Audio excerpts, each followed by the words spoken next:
Hey guys, Caro97 again, this time with something quite different. Now, as Gunpla builders, we all know the feeling.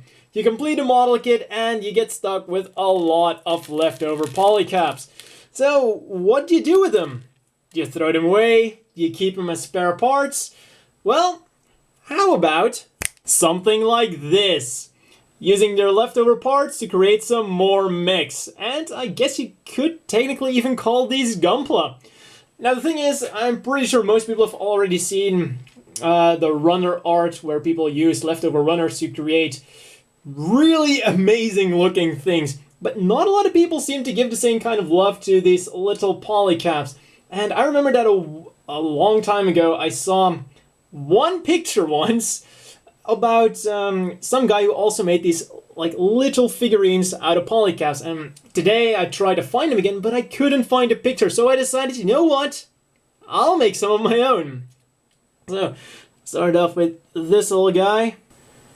And this is really just the basic design. It really doesn't get easier than this. And quickly things started to evolve a little. And really I had a lot of fun building these. So for anyone who has leftover polycaps, which is probably pretty much anyone watching, I highly recommend trying some of this out yourself. This is of course the commander type, because well, any commander needs the commander antenna and a little bit of a runner piece here to serve as a beam saber.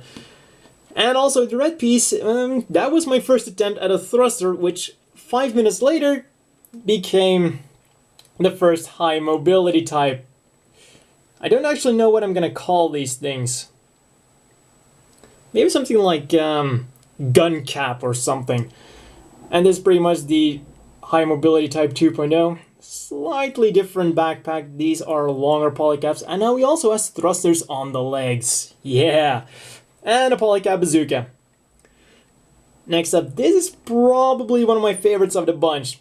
Pretty much, I found these polycaps, which are almost identical to the normal ones, but they're slightly thicker, a bit shorter, and they gave me kind of a more beefy impression. So I thought, you know what, those would probably look pretty good on an artillery type machine. And then, well, originally I tried to only make them out of polycaps, but I said, you know what, runners are pretty much, yeah, junk as well. So now they're just all made out of junk parts.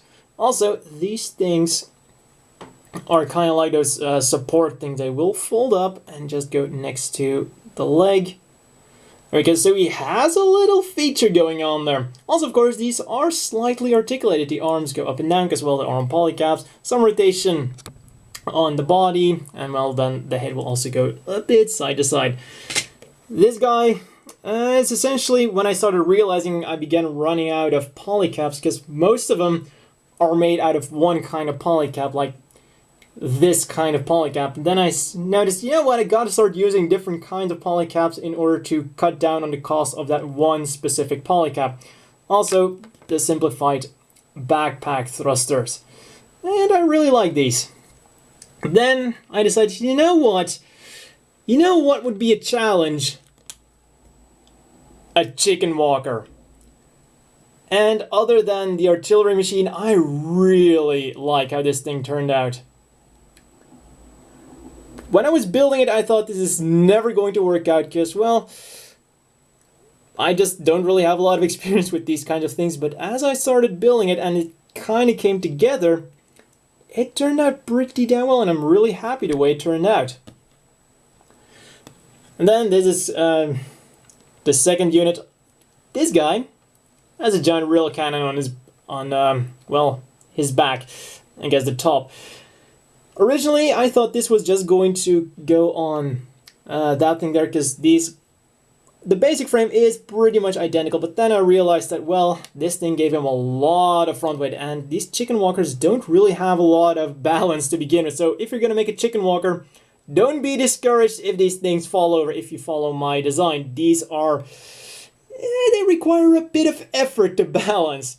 So really, I quickly gave him a more beefy backside and slapped on this thing. Now, as far as those round things go, I just kind of like the way they looked on it, gave it a bit more of a beefy feeling, so I'm now just gonna call them energy sources for whatever guns are on the thing. Like, for the railgun, has a targeting sensor, I suppose I'm gonna call that. So if you don't know what to do on a rainy day, give it a shot. Well, that's all for this video. Hope you guys had fun watching, and if you're gonna try them out, I hope you will have fun building. I know I sure as hell had. See you guys next time.